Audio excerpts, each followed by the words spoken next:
I started a company to help put payday lenders out of business. And people go, oh, that sounds, tell me That's more. better. Yeah. There was a quarter where we closed 54 deals. And the excitement in our office, everybody just ringing the bell and high-fiving, and like, we're losing money hand over fist on these Yeah. little deals, right? Yeah. And so we were fortunate enough that we were able to take a pause and go, man, like, I'm not saying we're not going to close anymore SMB. What I am saying is we're going to spend our time proactively going after mid-market and enterprise. Yeah. What percent of your deals come from referral networks then? So before last year, I'd say probably 40%. Last year it was 80+%. That's amazing. We got a 6,000 employee deal that's going to come across the finish line in July that we've never even met. We've never even had to do a presentation for.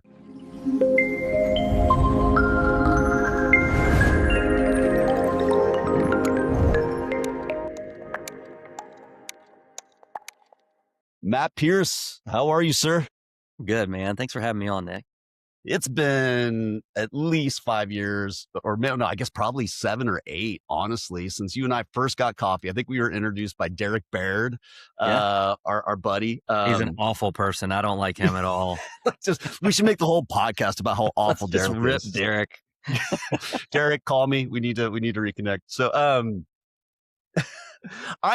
okay. So you're the founder and CEO of Immediate. Yeah, Inc. 5000 company, like fast growing fintech space. What you do is pretty, I'll probably butcher it, but like in short, what I get is like, it's an employee benefit that employees have always wanted, and it's practical.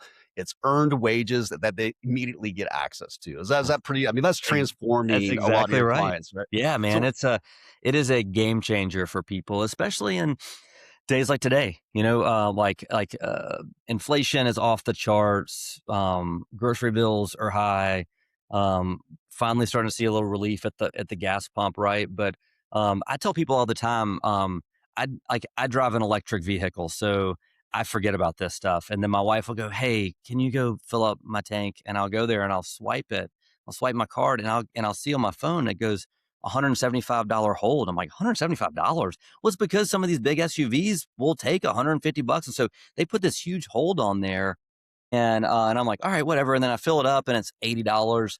And then it comes off. But here's what happens is if you don't have enough money in your account, right? Like think about it being Wednesday and payday's Friday, and you're trying to get to the office and your kid took your car out last night, and you go and you swipe your debit card and there's only $80 in there. It's going to get declined. Even though you have $80, it's going to get declined, and you don't get to you don't get to put gas in your car. And so what they do is they pull out the immediate pay app. They've already earned their money. They can see how much they've got access to. They click a button, 12 seconds later, it's in their account. They swipe the card again. It does the $175 hold and it goes through.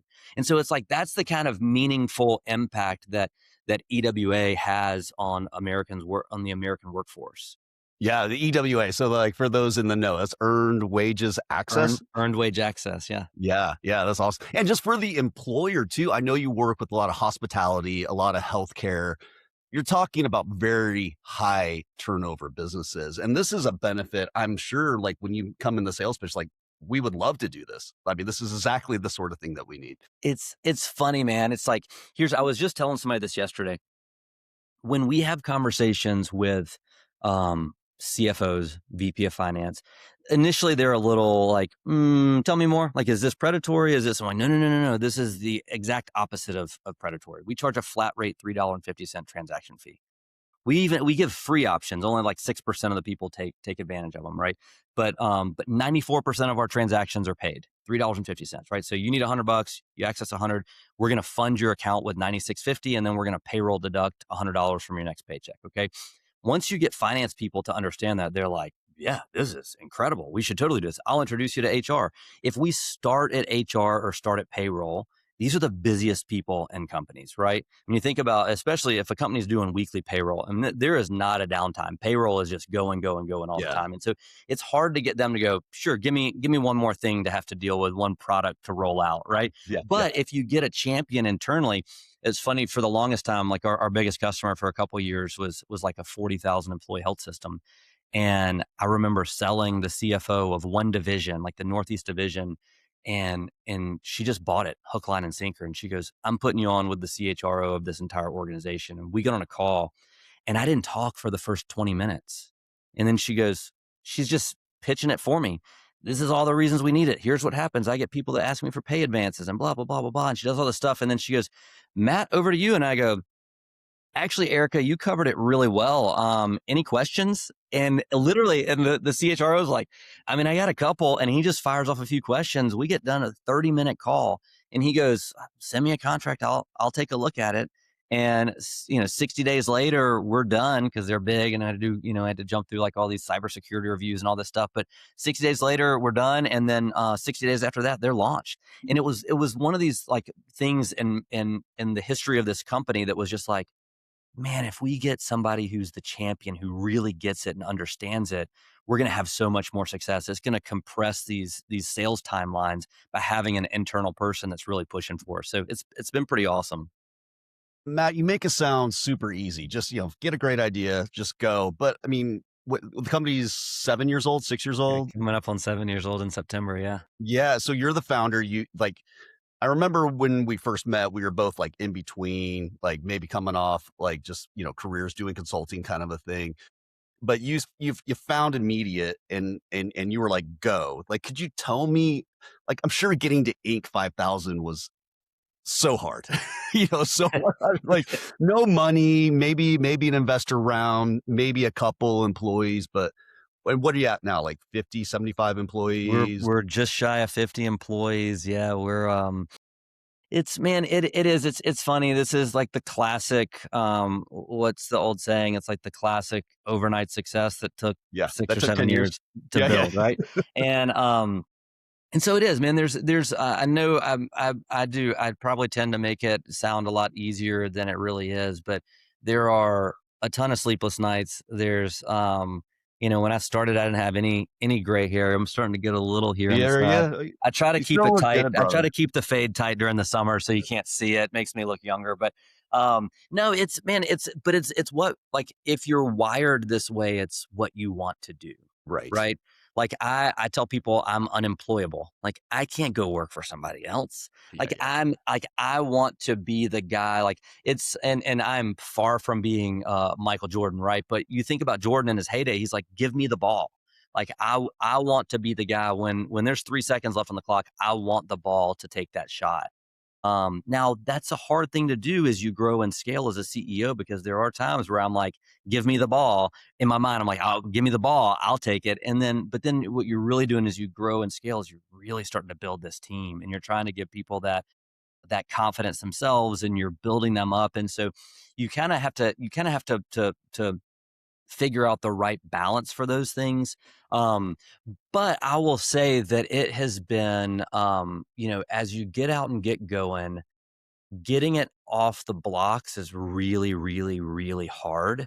But once you do, and once you get to that product market fit, if you can take a step back and look at what you've done, look at what's working, and then really lean into the things that are working the best. Like I talk about it a lot, that the biggest mistake we made as an organization was we started having success with really small companies because they're easier to sell, right? Like I can get in front of the president of a 40 employee company because they're still like really involved. It's hard to get in front of the CEO of a 40,000 employee company. You got to Yeah, get through a lot of layers to get there. And so what we found was easy to sell the smaller ones. Let's go sell a ton of them. yeah. And there was a quarter where we closed 54 deals, and the excitement in our office, everybody just ringing the bell and high-fiving, and then we get to the end of the quarter and it's like, all right, we got to go implement 54 deals, and we've got one implementation person.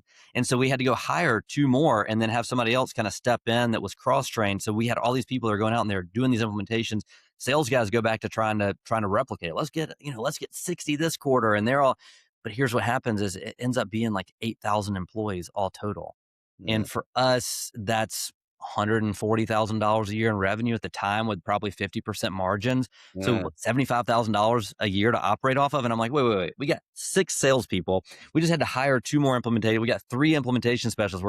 We're like salaries, benefits, all the stuff. And I'm like, we're losing money hand over fist on these Yeah. little deals. Right. Yeah. And so we were fortunate enough that we were able to take a pause and go, man, like, I'm not saying we're not going to close anymore SMB. What I am saying is we're going to spend our time proactively going after mid-market and enterprise. Yeah. And that's where we really started growing, and we really start, like, when you understand, like, not only product market fit, but what is your ideal client profile and how does that help you scale the business? Man, if we would have continued to sell SMBs, it would have felt really good for everybody, and then I would have just been continually going back going, all right, well, we're burning a ton of cash because we got a big team, and you would have just never gotten over the hump to get to profitability. And so it really is about that, like, the first little bit is really difficult. It's really hard. Once you get to that place, if you can take a step back and evaluate, like, how now that we've got product market fit, how are we going to go from here to here versus here to here? And that's when you can really start to accelerate a business. Yeah, the SMB, I mean, sometimes I guess as a startup, you have to do them because like Mayo Healthcare is not gonna take a chance on, Right. little old me, right? Yes. It's just not I'm sure getting the IHOP deal, I mean, like, you don't walk in that as a startup, right? But, like, you get that, but exactly to your point, the SMB market, I mean, that's where a lot of, entrepreneurs go.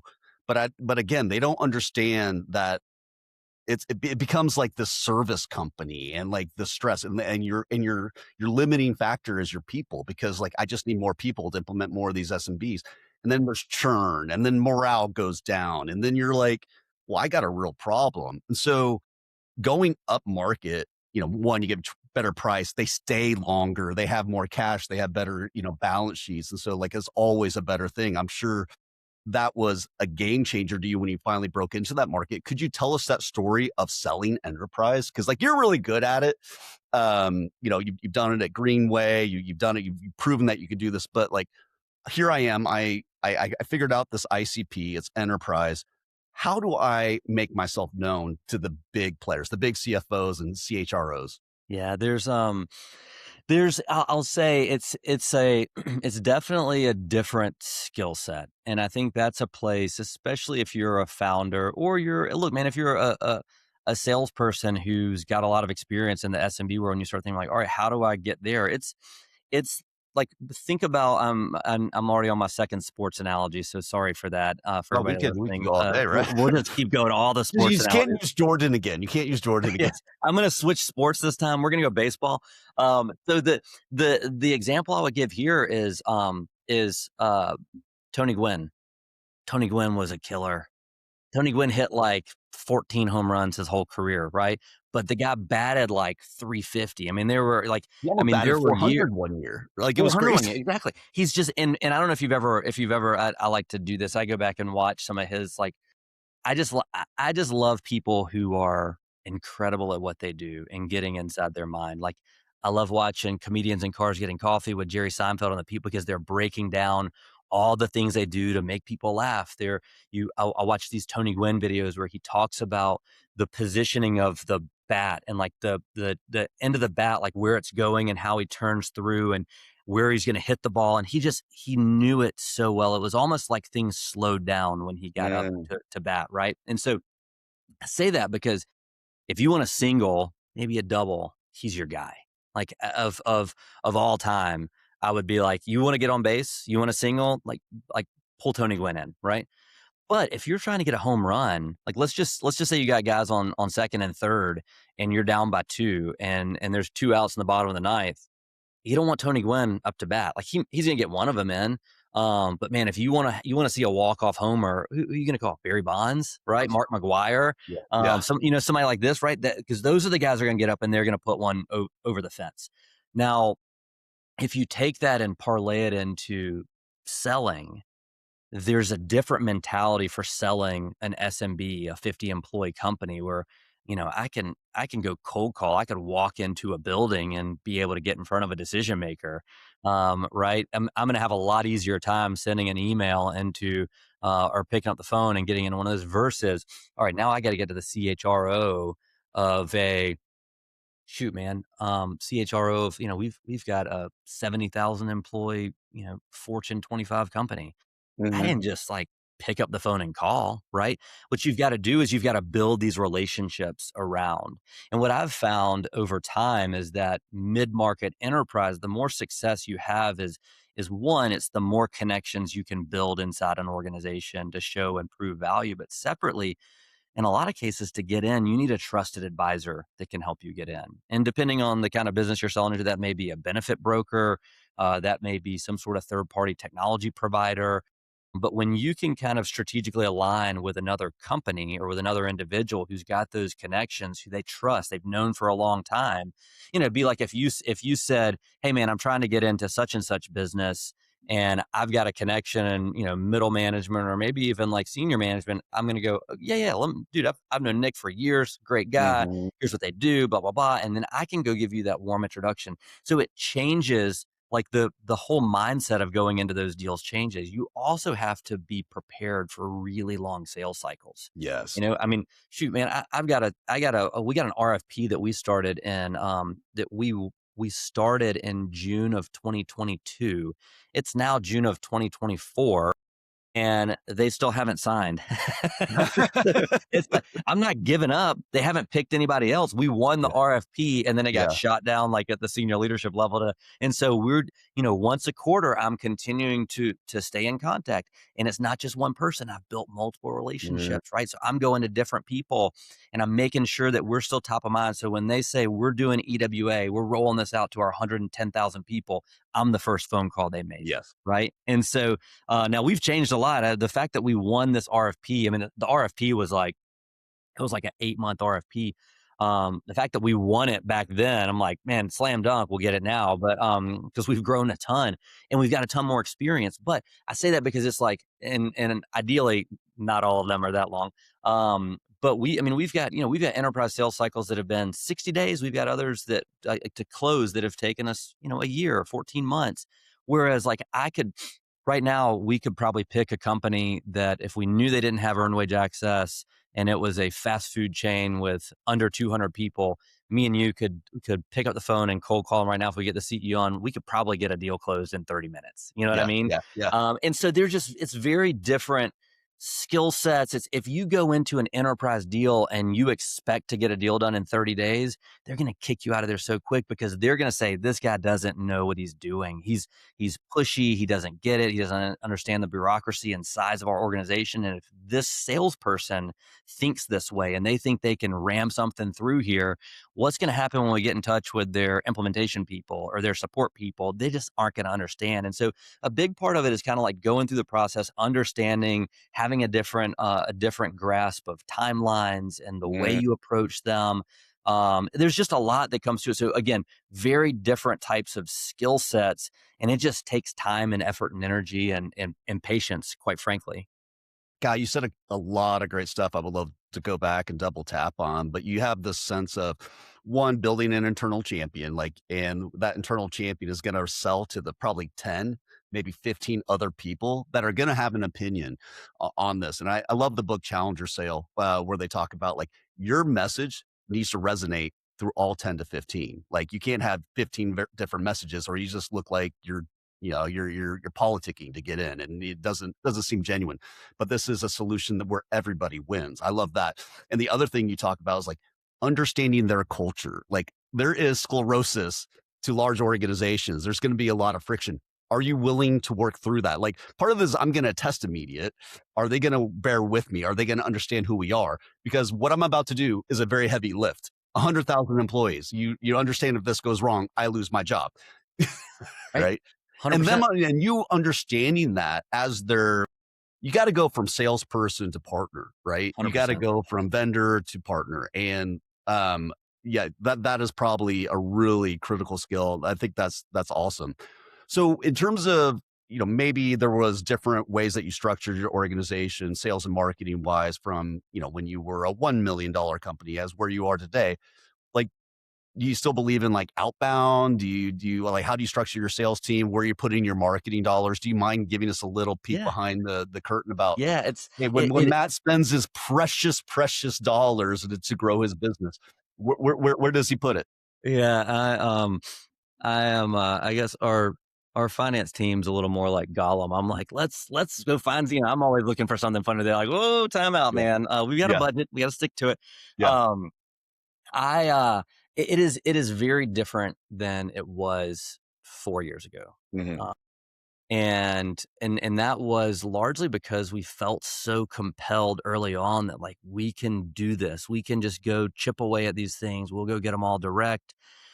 And again, it turned into this like, all right, we're overly weighted towards SMB. And so as we shifted, out, so going end of December 31, 2024, average customer size for us is probably 450 employees. Okay. Last year, net new customer for us was 2,900 employees. That's Right. a massive jump. Yeah. Right. And so, and here's in this year it should be comparable, right?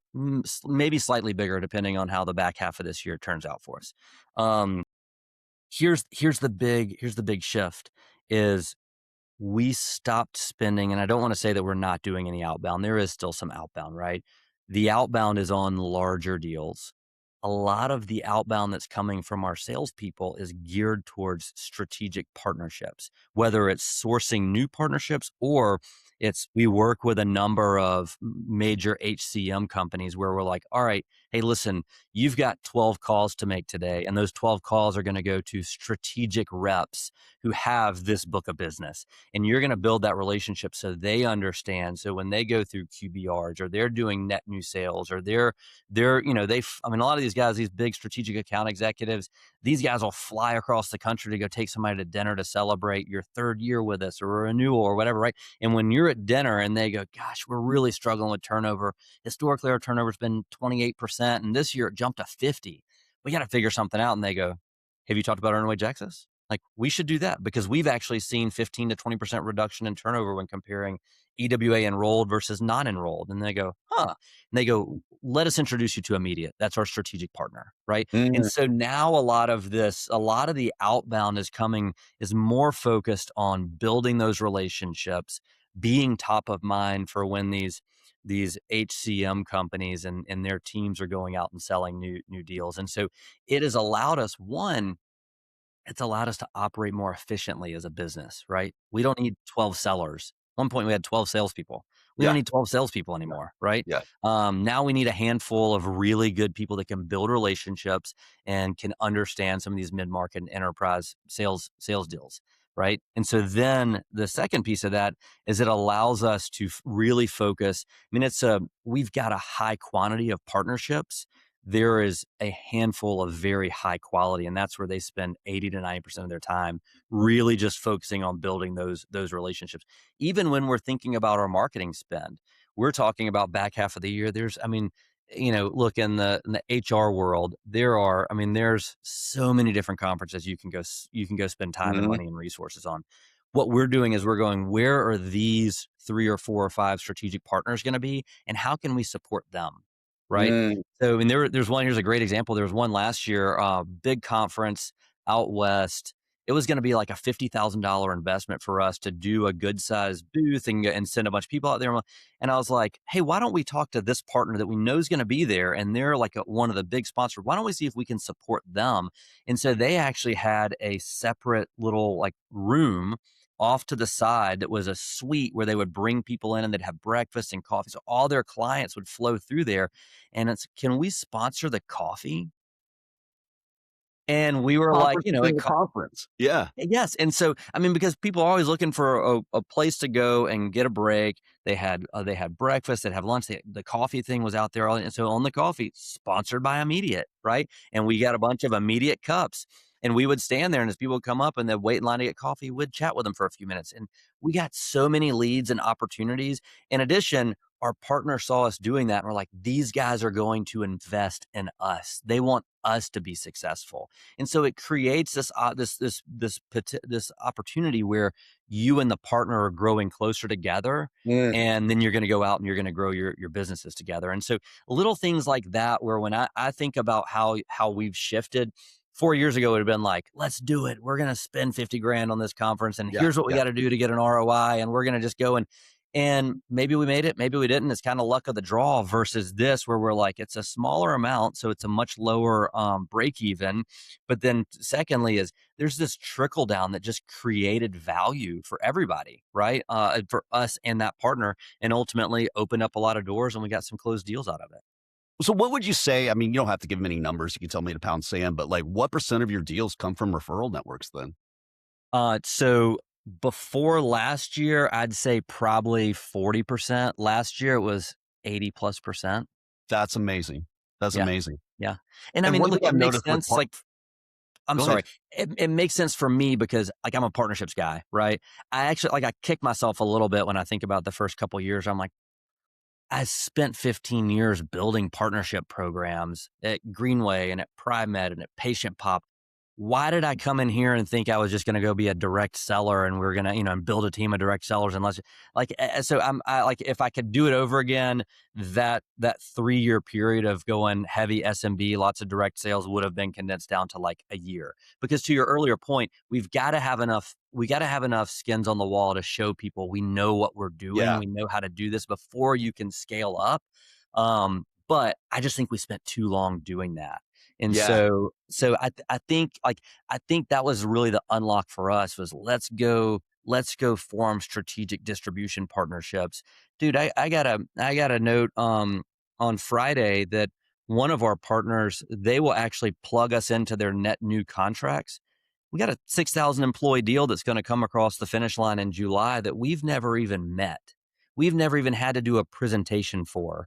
And we're going to get, and because we're just bundled in, they were on one of our competitors. They're moving over to this company, and this company is like, well, hey, you can work with whoever you want, but the one that we prefer is immediate, and that's the one that we've got the tightest integration with. And they go, all right, we'll do it. And so next thing you know, contracts coming across the finish line, and we didn't even have to touch it. So I'll take Wow. all those we can get.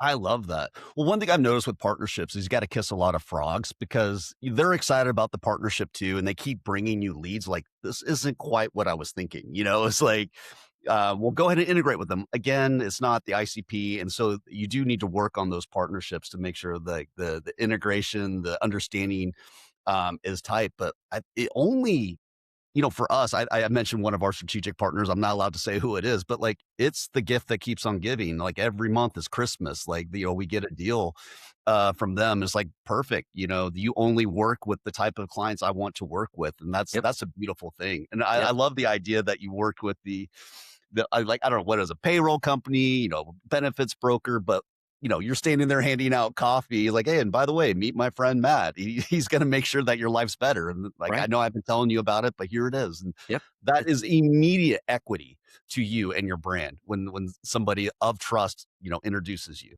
100%. And it really is. And look, I can't say this works for everybody. And you made a great point.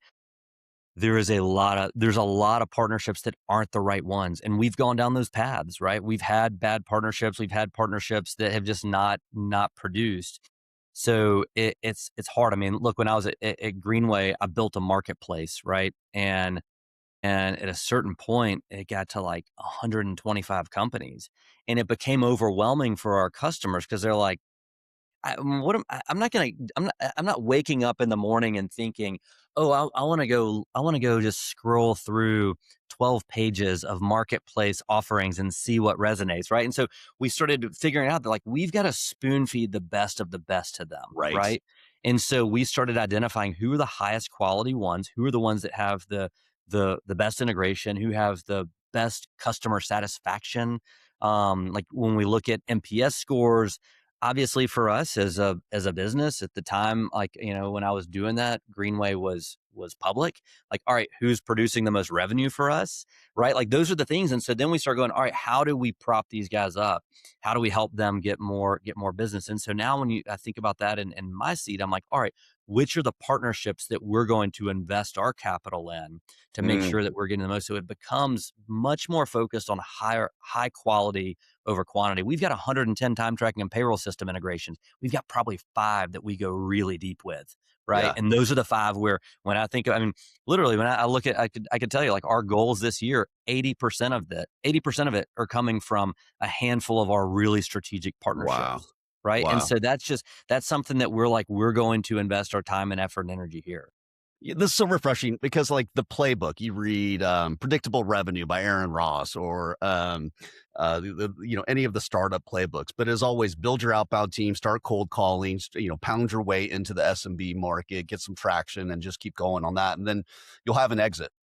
Right, but that's not really reality. When I bought Sure Oak, gosh, it's almost 4 years now, but there were a lot of clients, like I'm not gonna say who they are, but like I'm not real happy that I'm in these markets. And so we made this pivot to enterprise. And I had to get the team really comfortable around less leads. Because it's always like MQLs. What's our MQL? What's our Right. MQL to SQL ratio all the time? And, we were at like 25, 30 most months. And then we dropped all the way down to like 6, Right. 4. Right. And it was so much better for us, Matt, because like they were the right 4. And when Hmm. they implemented, they instead of staying 8 months, they stayed 28 months, right? Like we started having this real shift in our culture. And it was this flywheel, like you're talking about. Everything starts going together. We all understand who the ICP is. We get comfortable with less deals. That's the scary part, I think, for a lot of people. Like, Hmm. what's my pipeline? Well, Right. it's less deals, but the AUV is pretty good. Yeah. Yeah. I'm right there with you because it was coming into last year. We sat down with our board and I said, hey, I want to be really clear. Like, we're not going to close near as many deals this year. Yeah. Right. Yeah. I believe, and it worked out, I believe we're going to close substantially larger deals, but we're not gonna have these months where we're like, hey, we closed 12 deals this month. It's gonna be like, we had 2 months where we didn't close a deal. And then we had months where we closed 4, but one of those 4 was a 40,000 employee company, and Yeah. you're like, "Oh, okay, this is." So there's a little bit more feast or famine, but I'll tell you what helped us was we had built up enough SMB where we had this revenue that was going. We had leaned up the team a little bit. We were in a place where we're like, all right, but hey, look, we've got revenue coming in the door. We're going to be okay. It's okay to have some of those months. To your point, culturally, we had to have a conversation with the team too. Like, hey, guys, we're not going to have these. I mean, it'd be great if we did, but we're probably not going to have these quarters where we're ringing the bell 54 times, Yeah. right? Yeah. So the environment is not going to be, but when we ring the bell, it's not going to be like ding ding. I got 150 employees. It's going to be like ding ding ding ding ding ding ding. Yeah. Like Yeah. we Yeah. got a 40,000. Yeah. And like we're Yeah. gonna Steak get dinners. really. Yes, we like really celebrate the big ones because we're like, this took time and effort and energy and team, right? It's like we pull everybody in. I mean, one of the deals we closed last year, it was like, I bet we had 14 people on our team that touched it in the sales process because Mm, we're continuing to show them like, hey, I want you to get to know the strategic account management team you're going to be working with on the other side. So you're not just hearing me and the sellers telling you all the great things about immediate. You're actually going to get to hear it from the people that you're going to be working with on the back yeah. end. Let me pull in the implementation team. Let me pull in the head of customer success. She's going to talk to you about it. It became this like very big, like, we want you to meet everybody because Yes. this is how you're going to work with us moving forward, is all of us are going to be involved. And so it's a very different mindset. But it got the team really engaged and really excited. And when we close these big deals, and we got some big ones that we're going to close the back half of this year, when we ring the bell for those, it's like these are big time celebrations. We go, all right, like we're all going to a happy hour, or it's like those are the really fun things that the team gets excited about. Yeah, because everyone was involved. Like, there's 10 people on that end that took 10 people on your end to sell. And so, like, when in an SMB, it's like one woman sold the deal all by herself, and the whole team's meeting that client for the first time. But no, is this and there's all things drop. But like in an enterprise deal, if you do it right, the handoff is almost like, oh, we've been working together already for 6 months. And 100%. so yes, the celebration's better, but the handoff's better. Yep, that's exactly right. Hey, I'm going to give another sports analogy. It's now a football one.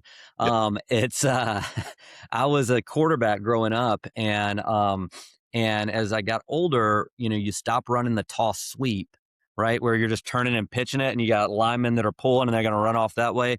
Now you go into this RPO where you're getting the snap and you're putting the ball in there and you're watching the line. And if this defensive lineman collapses, you're giving it. If he stays, you're pulling. Like, right, there's this whole thing where you're riding the handoff in there and then you give it to him. I started telling our team, I'm like, hey, when we were SMB, lots of toss sweeps. Like, all right, hey, here's a 75 employee deal. Good luck. And then the seller goes back out into the field to go sell more. Now it's like, no, no, no, no, no. These are you're staying engaged. You're handing it off. You're riding it through, and then you're going to follow them in case there's a fumble, and you can scoop it up and keep going. And so it really changes. It's 3 sports analogies in this like 30 minutes. This is really great. One every Strong. 10 minutes. And you I went could to probably Auburn, where like you're hoping the RPO gets better this year. Yes, gosh, don't get me. That's a whole separate podcast that we're gonna have to talk about. um, but it really is. It's just this like this. There comes this whole shift in mindset that as a leader of an organization, you've got to make sure is shared down to the team, and that they understand like, hey, we're not going to do it like this anymore. This is what we expect, and you got to get your leadership team to buy in, and then they've got to get everybody else rallying around it. And it is hard to make that shift. And then when the first one hits, everybody's like, oh, this is what we're talking Yeah. like this, right? This Yeah. is team effort. And so it's been a really cool 18 months to see this transformation of our business and to see people that have really leaned in, that love what we're doing, that love the impact we're able to create for these companies and for the frontline American workforce, and be able to do these things and do it in a way that continues to work and is massively scalable. Oh, that's awesome. I want to shift gears a little bit. You moved from Atlanta to Birmingham. And by the way, Birmingham's one of my favorite places. I'm sure you don't want anyone to hear that because you don't want more people moving to Birmingham, but it's like the coolest town. Could you tell me, like, I know you got a lot of benefits going there. I know family wise and all that, but like, you seem like the community really embraced immediate. Do you mind telling that story a little bit? Because it is one of Yeah. the coolest stories. By the way, my daughter, first time I got introduced to it, my daughter got accepted to Sanford. And I told like, oh, my daughter's going to Sanford. And people are like, wow, congratulations. I'm like, you seem a little impressed. Samford. Not Stanford, but Yeah, not Samford, Stanford. and Yep. Samford is awesome, man. He's I mean, still it's above. it's a mile and a half from my house. When you come visit, holler at me. We need to get together. Um, but man, it is Birmingham is just a great city, and there's been look. I lived here right out of college for a few years, okay, and then I moved to Atlanta in '08. I was in Atlanta until 2018. Loved Atlanta. Um, like like career foundation stuff that I would never give up. I learned so much. Super fortunate to be able to work at Greenway where I was employee 55. We built it up, took it public, sold it for $650 million, merged with 2 of our competitors. I was the head of partnerships at 31 in Yeah. a 300 million ARR company after they merged us. I'm sitting around like a boardroom table with all these like old gray hairs, and I'm like, how did I get here? And I was just a sponge, man. I took as much of it as I could, and like I got an MBA. Like coming out of college, I didn't know what I wanted to do in my life, so I just went straight through and got an MBA. And but that was my MBA, right? Like my on the job MBA. I learned so much, and I've talked about it before. I would constantly go out of my way to try to learn more, right? And I'd ask people that were executives, can I come and join and be a part of these conversations, these meetings? And it was incredible, right? But I get to a stage where we're starting this business, and one of the big key pieces of immediate is that we are a responsible alternative to predatory title and payday loans, right? Title loans in the state of Georgia are like 300% APR, but you got to actually have the title to your car in order to get those things, right? Mhm. Payday loans have been outlawed in the state of Georgia. In Mm. Alabama, payday loans are 456% APR, which means the easy math is if you borrow $100 and it takes you a full year to pay it back, you've got to pay back $100 plus $456 in interest, which is just crazy, right? Okay. And so as we were kind of building this, there was twofold. One, we wanted to be somewhere where payday loans were crazy because we're trying to really competitively like disrupt that industry. But secondly, is I looked at it. I looked in Atlanta, and we lived in Roswell. My CTO was in Alpharetta, still is in that area, and we still have an office in Atlanta. I'm over there a decent bit, right? But I was like, we're going to be one of hundreds of fintech companies in Mm, Atlanta. There is like 2 or 3 fintech companies in Birmingham, and so we actually went through this program that brought us over here, and then actually went through, what's called Alabama Launchpad, which is like a pitch competition. We went through it 3 times. I lost the first 2 times, and I kept going. I was like, "I'm not giving up till I yeah. win this And thing." meanwhile, you're the only company that's successful still when Yeah. you finish. Yeah, they're like, "This one actually worked out." I think about it sometimes. I'm like, "Who did we lose to the first year, and where are they?" Um, no, but it was a good thing because it was like it forced you to really condense, like, as you went through this program, and they've continued to expand that program. If you're in the state of Alabama, I would highly encourage you to do it. One of the things I didn't love about it when we did it, which they've changed, was I didn't meet the judges until I walked out to present to them. And so you do like a 10-minute presentation the day of, they get like 10 minutes of Q&A, and then you go and do it at this event. You get a 5-minute speech where you do your whole presentation. Well, now through the process, you get feedback and some consulting from some of the judges, which is infinitely more valuable. So even if you don't make it or you don't win, you still get a lot of value of it. So I think that's a really great program. It's put on by the EDPA, the Economic Development Partnership of Alabama, that's backed by Alabama Power and Southern Company. And so, anyways, Mm, long story short, we went through that. We won at the time. It was $100,000 non-dilutive grant, and which, I mean, look, man, this was before we had raised any money, and I was bootstrapping it. And so it's like, yeah, I'll take 100 grand like that. That really helps us out. And so it helped us kind of elongate before we could get to a place where we could launch enough customers to go do like an initial friends and family round. And so it was just a really, really great thing for us. And my opinion is that because we got so engaged with that, and I spent a lot of time, especially early on, like building. You're new in a city, right? And you're like, I want to meet people. I want to understand like the ins and outs of this town. And again, also like thinking to the future, like, hey, the more people I meet, the greater the opportunity is to get connections into some of these larger companies. Birmingham's got a bunch of big, large companies, yeah, and so it's like, how do we get in front of those? Well, we build networks, we build connections, we get warm introductions, right? And so even before we had our first customer, I'm already thinking about like, all right, well, eventually I want to get into these companies. And so how can I go build some relationships? And it's worked out in a lot of cases. In some cases, we're still chipping away. But that has been one of the things I've really liked about Birmingham. Atlanta has a great networking scene. There's a lot of really good stuff going on. Birmingham similar. The obviously the comparable data point is they're both southern cities where there's a lot of hospitality. There's a lot of people. It's not like this dog eat dog like San Francisco, New York City kind of vibe. It's like we want to help people out, right? We want to help see people succeed, and I still try to spend a good bit of my time. And it's the reason that I do a podcast, Business and Brews, where we try to feature people that are growing businesses, trying to add value to those that are on their way up, because you're really going to expedite your path to success if you can learn from people who have been there, done that. that's awesome. Yeah, I think and probably just the practical benefit of being in Birmingham is you have, University of Alabama, Birmingham. I mean, like, you have a 100%. major research institution that's beloved by the city, and Sanford too. It's just way smaller, and there's not a lot of tech talent coming out of there, but you have access to research, people that are smart, and students that to come probably work for you. So I mean, imagine just I think about Georgia Tech and Atlanta and how that dynamically changed this town and the tech Right. scene here.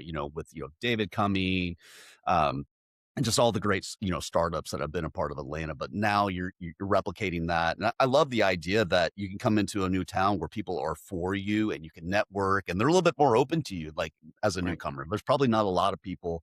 I mean, there's probably a lot of natives of Birmingham, but they're welcoming to outsiders. Yeah, 100%. It's Yeah, uh that's it's really cool. it's been really great. And to your point, the way that Georgia Tech um has impacted Atlanta. I mean, you mentioned it, David Cummings, it's Kyle Porter, it's Craig Howard. Hyde.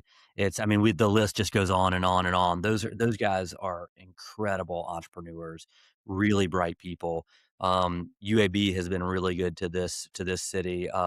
I know the guy who runs the entrepreneurship program at UAB, and I've been invited once or twice to go speak.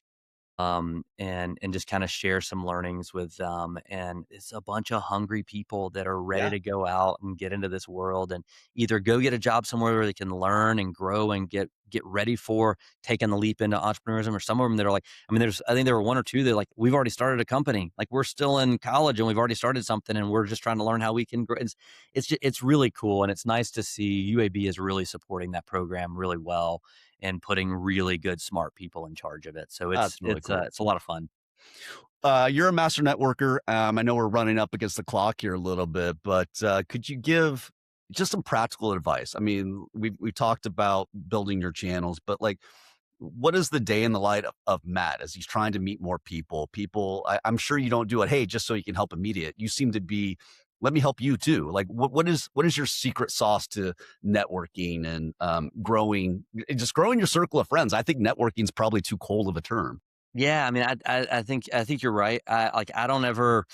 It's rare that I think of things as like, how can I get more for us? Like, obviously, you go to like some events at some of these conferences, and you're like, all right, well, I'm here to extract value, right? And I'm Yes. here to find some prospects and things like that. But also, to your point, in a lot of cases, ways that you can add value. Like, I feel like when you add value for others, they in turn are going to want to add value for you. And hey, even if they don't, you did something good for the world. You help people out, right? And so, I go into those things typically. I go in to try to, I don't go in going like, all right, I'm going to meet 8 new people tonight, but I do go in. I try not to get stuck in any one conversation for too long because I like to move around. Um, I like to just kind of usually I just try to find a group of 3 or 4 or 5 people, and I just walk up and I'll stand there for a minute and I'll wait until there's a break, and I'll just go, "Hey, I'm sorry," like, if they're talking, I'll go, "Hey, I'm sorry I was late to join, but do you mind sharing what you were just talking about so and so, can you," and so you're kind of just, like, inserting yourself into the conversation, not in a rude way, but in a way of, like, I'd like to I was interested in that. Can you share a little bit more? And then you can kind of use that just to start conversation. A lot of times you'll walk up and people see your badge and I go, "What do you do?" Be prepared. Don't give them. David Cummings actually had a great blog post in like 2014 that he's reposted time and time again because it's so valuable. But it's like when I say give me your elevator pitch and you start telling me your founding story, that's not what I ask Yeah. for, right? Yeah. And so it's like the idea is like Mad Libs from when we were kids, like my company blank does blank to help blank. It's really Yeah. easy, right? It's like immediate works with companies to provide their employees the ability to access their pay in between paydays. And people go, hmm. Or like even shorter, I could be like, I started a company to help put payday lenders out of business. And people go, "Oh, that sounds tell me That's more," better. Yeah. Like, you find a common enemy. They go, "Yeah, those guys suck. Let's get them." And so I think it's those little things to be able to boil something down to start that. And then, because typically what happens, right, is, "Ooh, that sounds really interesting. Like how did you come up with that? Or what did you," Mhm. and it gives you the ability to start talking a little bit more about immediate. And then they'll go, "Oh, I mean, for us, at least this happened. Oh, have you ever talked to so and so? Oh, do you know such and such? Like, man, like what kind of companies do you typically? Oh, gosh, we do really well in QSRs. We do really well in healthcare." And they go, "Have you met with so and so? Like, let me get one of your cards." And so there's things like that kind of just kind of naturally come about. Even if that doesn't come about, you do that, and then it's a quick turnaround of like, "Hey, tell me more about what you do. What is? Oh, you're at XYZ company. What do you guys do?" Mm. And so it's just like a I think and there's also, I'll be very direct, there's people who can't stand doing that stuff. Yeah, I yeah, love it. yeah. I Yeah, just you love made all it. the introverts on the podcast just, like, shut down. Right. They're like, "I don't know what to do." And I go, my wife hates these things. I took her with me on a trip recently, and I was like, "Hey, they said you could tag along. There's a opening night." It was like it's all day Tuesday thing. Monday night they had a opening night ceremony and dinner. And it was just like 60 people. And I go, "Hey, it's like 60 people." I go, "I think it'll be fun. Let's go." And she goes, "That's okay." And I go, "No, no, no." It's free dinner, like drinks. You'll have a good time. And she goes, "Matt," she goes, "this is vacation for me. Like, I don't have kids. I don't have a puppy to take care of. I would much rather just sit in the bed and watch HGTV, and you text me when you're done and I'll meet you out somewhere." And Yeah, it's like, yeah, yeah. and I go, "Yeah, I get it." So I get it that a lot of people don't like those things. Like, to those people, I would just challenge you, like, when you go to one, find 2 or 3 conversations you can just step into, because it really does go a long way. And I can trace a lot of deals and a lot of connections back to going to some of those things and spending some time doing networking and building relationships and things like that. So I just think it's incredibly valuable. And also, if you approach them as opportunities to learn, like there's just so much you can get out of these things, even in 2 minute conversations of like, well, how did you come up with that idea? Or Yeah. what got you started there? Like those little things can kind of open up your mind to just new and creative ways to do things, which I think is really awesome. Think any introvert could do that. Like, go there to learn. I mean, you don't need to go there to pitch and ram your company down someone's face. I mean, it's just what do you tell me more? How'd you do that? I think that curiosity, I think it just wins people over, like showing interest. I think like that sometimes that's enough value to add to the conversation as it 100%. is. That's Yeah, awesome. just asking questions. Asking questions is like it's a trait that I think so many people don't invest time and energy Yeah. into, but Yeah. just asking questions, like, it's like, "Look, I'm, like, very direct, like, I'm enjoying this because I'm getting to talk about what we do." Like, we've done 20 episodes this year of Business and Brews, and I'm the one asking I typically try not to interject, like, you've done a really good job of, like, adding value, interjecting in certain places, but, if when we look at the analytics at the end, I've probably talked 80%. Yeah. And so and so which the Well, that's listeners right. They like, didn't come "Yeah, here we've for me. kinda They had came for enough." you. Yeah. But it's like but so I like being in this seat where when I get a chance to share things Yeah. because I've learned a ton of stuff and I love to share, but I've learned a ton of stuff because I get to listen, right? Yeah. Like your position on this podcast, my position at Business and Brews, my position as a CEO, your position as CEO. We get fed a ton of information. I love the amount of information I get fed.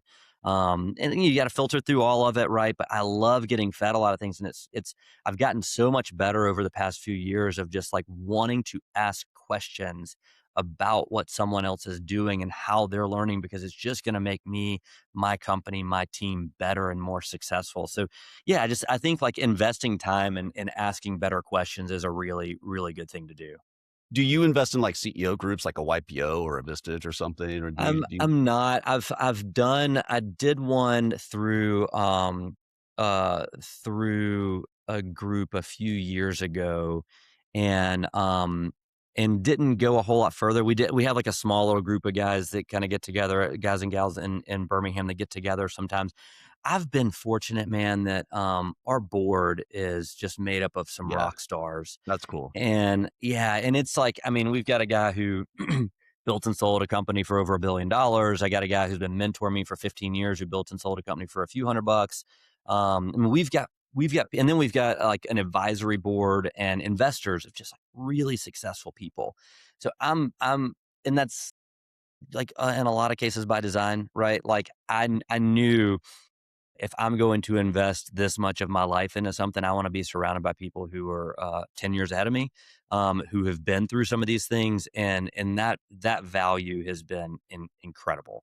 Um, so I'm not actively in any of those groups, but I have found value from them in the past, and just because of who I get to be around on a almost daily basis with our board and some of our advisors, I get a lot of that pretty regularly from them. Yeah, I think you solved it. Like, you have people around you walking that journey with you and speaking wisdom into your journey, and it's like, so there's probably some people in your life, like, I can't tell this to my board member yet, but, like, could you give me some feedback on it? I think that's really powerful that you've developed that for yourself. That's really You're cool. 100% right, and there are certain lines where you're like, "All right, this is not something I wanna share with a board member, but I've got people that I know well enough and I trust that I can go chat with them about certain things," which I think is very important.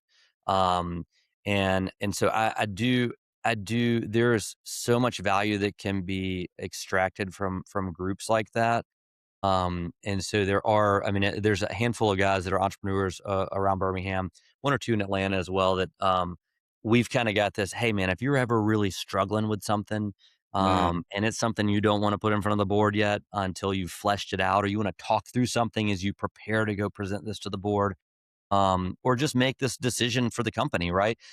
I've got people that I can go to, and they come to me. I mean, I try to be open and helpful. The asterisk with all those things is to remember that like, those people aren't in your business 60, 70, 80 hours a week like you Uh-uh. are. It's hard to turn it off, you know? And so in a lot of cases, you can get advice from people that don't really understand your business as well, and it may not be the best advice. So I try to take advice at its face, and then I try to filter it through the lens with which I'm leading this company of, Was all right, good. I understand where they're coming from, but here's the differences and here's how I need to view it. And then you can kind of tweak and adjust that to make sure that you're doing what's best for your organization. And so I think in some cases I've seen it. I've seen it a lot. People get bad advice from people that are really smart, well-meaning like former CEOs or investors. They just don't understand that business. And so I also try to be very careful, like a situation where somebody came to me one time and they were like, blah, blah, blah, blah, blah. And my knee jerk was like, you should fire that person. Right. Yes. But my response was, hey, how long have you been working with this person? Mm, And what are some things that you've seen that they've done really positively? And obviously, there's some things right now that you're struggling with. But do you think that the positive attributes that they're bringing to the table for your business and for your team is that outweighing the negative? And it was kind of just like leading them to asking them questions to try to like, hey, this is how I would try to filter through. Like if this guy was doing this in my company, like I would fire him, but not just because of this. Like if it's just this one thing, we can work through it, right? But what mhm. I'm trying to get with that person is like, what are some of the other things that have happened there that are positive or negative, and do you think this is overcomable? And what it came down to yeah, I never gave them the final thing. Guy reached out to me 2 weeks later. Is like, hey, really appreciate you helping me work through that. Like, I ended up parting ways with that person, and I've had 3 people come in just today to say, thank you so much. Right. And so it's like, and because the questions I was asking were unlocking some of those things that, hey, if you're having this issue with him, I guarantee you there's some other people at your company that are having this very similar issue with him as well. And so I share all that because I I wanted to just say, gosh, if this guy worked for me and he did that, I would fire him on the spot. Yeah, yeah.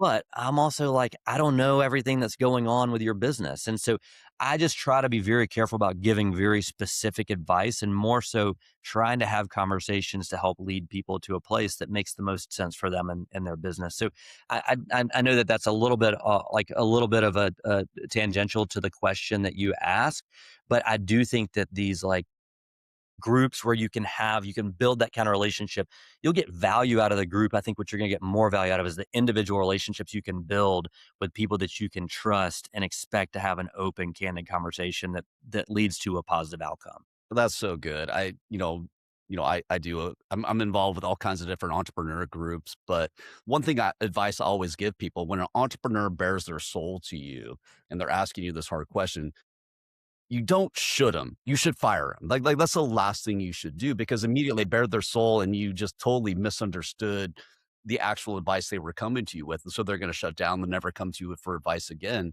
What we always say, you know, what resonates with me in that story you just gave me, Matt, was I had a similar thing happen at Sure Oak. We had this employee that did this thing, caused this impact.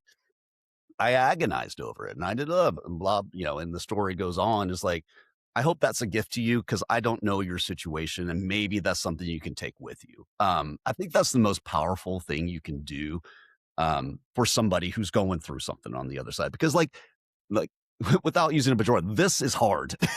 Right. This is Yeah. hard. There are Yeah. sleepless nights. There are agony. There is, and the best thing you can do is help someone build resilience. Right. 100%. You got to have thick skin. You got to be willing to get kicked in the face a lot. I mean, it's, and you can't take things personally. That's a really big part that I've learned over the years is there's been some stuff that's happened that, gosh, if I took it personally, I would have bowed out of this thing a long time ago. Yeah, And you've got to look at it and go, you know what? I'm going to try to do what's best for the overarching theme of where is this business headed and what are we going to be doing in the next five yeah, years. yeah. And I've got a lot of people to look out for, like employees, their families, our customers, our Mhm. partners, right? There's a lot going on. And so you carry a lot of that weight on your Yeah, shoulders, right? But you've also just got to take a time, take a deep breath and go, all right, like what is the best thing for the business yeah, in this scenario, yeah, right? Like taking all those things into account. not what's best for me, what's best for our business. Yeah. And it's a hard thing to get to. Um, but it's when you get there, it does start to make these decisions a little bit easier, and you can still agonize over them. You can still struggle with making these decisions. Sometimes you second guess yourself. I've still yet to meet someone who has fired someone that says, "I really wish I would have given him 2 more months," Yeah, you know? yeah. It's like most of the time, it's like, "I really wish I would have done this 2 months before," right? And so that is something that has always kind of brought me back to, like, when people are struggling with that question, I'm like, I don't tell them that before after they do it, I'm Yeah, like, yeah, yeah, "Yeah," yeah, yeah. Told you um, so. yeah, It's just it's, they're but like, the other "Yeah, thing I think as a leader, you have to instill in your team gratitude. I remember at Clockwise, we were having like these client issues, and the team was really getting upset about like they can't ask for this and I do that. But like, me and Mike, we're the two idiots sitting in a room by ourselves with no customers in Atlanta Tech Village with nothing. And I remember telling the team at that point, I was like, yeah, but we have customers. right." Like, should we be Yeah, grateful for these problems? These right, are problems I wish I would have had, 2 years before, right? right, And so, yeah, 100%. the gratitude is so like, I can't believe they trust us with their business. I can't believe all you great people work for me and that your families, that you're getting married and you're buying a house and you're like, that is such a privilege that I think we Right, ignore as CEOs in the day-to-day totally agree. grind of this thing, payroll, legal, blah, blah, blah. Right. So, And I think that's it's I'm really glad you said that because I think that's something that's very important regardless of what position you're in an organization to regularly take time to step back, to shut off Slack, to shut off your email, to put your phone on do not disturb and just think about like over the past month, what are some really cool things that have yeah. come about professionally, right? Like, I mean, I try to do that personally as well, but I usually take the week off between Christmas and New Year's, and I do just that. I take the time to think about. I'll literally will go through my calendar from the year, and I'll look at certain things, and I'll try to remember things from that week. Like I'll go to this conference. Oh, I remember we did this and this, or I remember this, or like oh man, we launched this big customer on that day, and like all these things, right? And it's so to me it's so fulfilling, especially like on an annual look back. I mean, I do it small periodically, but at the end of the year I'm like, I want to take this year and think about all the good things that have happened for our company, for our people, like Mm, all these things, because it is you can get so bogged down. One of my favorite scenes is one of the opening scenes of Gladiator where Russell Crowe is up high on a hill yeah. and his team's like down in this valley, his soldiers down in this valley, and they're fighting, and he sees somebody coming to flank him, and he starts trying to sound the horn, but they're so in it, they're just so in this fight that Yeah. they don't hear, and they're about to get slaughtered. And so, what does he do? Grabs 3 of his guys, they charge down there, they stop them from slaughtering them, they stop them from the flank, and then they go back up, and then they keep watching. And so, Keep right I view. think it's this very important thing of, like, as leaders, strategically, we've gotta be big picture, looking at some things, but then every now and again, we're gonna see someone go, "I gotta get down in there and help." And then you come back, and then after in the debrief, you're gonna pull them in and you go, "Hey, keep your head on a swivel, right? Yeah, yeah, yeah. You about got slaughtered, right? Yeah, Like if we yeah. wouldn't have stepped in, right?" So it's those are like those really teachable moments. And for you as a leader, when you can take that time to get big picture and get out of the muck and then go, what are some of the really good things we've recently Yeah, done, right? yeah. What are some pitfalls that we narrowly avoided, and how do we not get back close to that again? And then take some of those things, boil it down. Here's a 2 or 3 or 4 or 5 things, and then you go and present that to your team. And I always try to do that. Like when we do our annual kickoff in January, I come in and go, guys, here's 5 things that we did last year that I am so stinking proud of. And Mm, you should be so proud of yourselves. And so it's a fun exercise to go and do. And I'd encourage everybody to go do that. that's awesome. Matt, we just did an hour. We could probably gone 2. That's And that was awesome. good. I think gratitude was a good one to end on and the look back. I think that's really good. So, hey, so Matt, how can people find you if they want to get in touch? They want to use, I mean, maybe they want to get, maybe we have someone huge listening that wants to use immediate. Yeah, well, so easiest thing, I'm pretty active on LinkedIn, so just look me up, Matt Pierce, founder and CEO at Immediate. So look me up on there. And then obviously you can check out joinimmediate.com. And I'm pretty easy to get a hold of. I'm Matt at joinimmediate.com. So feel free to shoot me an email. If you're going to try to sell me something, please do a good job. Yeah, yeah, yeah. Eventually, I'm going to create a document that I'm going to post on LinkedIn of all the I bad thought sales about that. emails I Yeah, get. yeah. I'm gonna blur out the people's names. It's going to be great. It's going to be awesome content. But so yeah, give it a good shot if you send me an email if you're trying to sell me something. Don't start with Um, War Eagle. yeah, I literally have one, and I've got a subject in right now that's got an armor. I'm like, oh, I should open this. So if it includes box seats at Jordan Hair, I'm definitely gonna open it. But Sales tip. yeah, that's the best way to get me. But yeah, man, and thank you for having me. This has been a lot of fun, and I don't know how much of my ramblings you're gonna edit out, but Not a hopefully thing. not too much. Hardly any. Yeah. Awesome, good. Well, Nick, Matt, man, it's always a always fun. pleasure. And seriously, if you're over in Birmingham, holler at me. Let's get together. Absolutely. Well, I got a I got a sophomore in college there. I'm definitely checking in. So, Good, good, well, Matt, awesome. hey, have a great one. I appreciate your time, my brother. Absolutely. Thank you.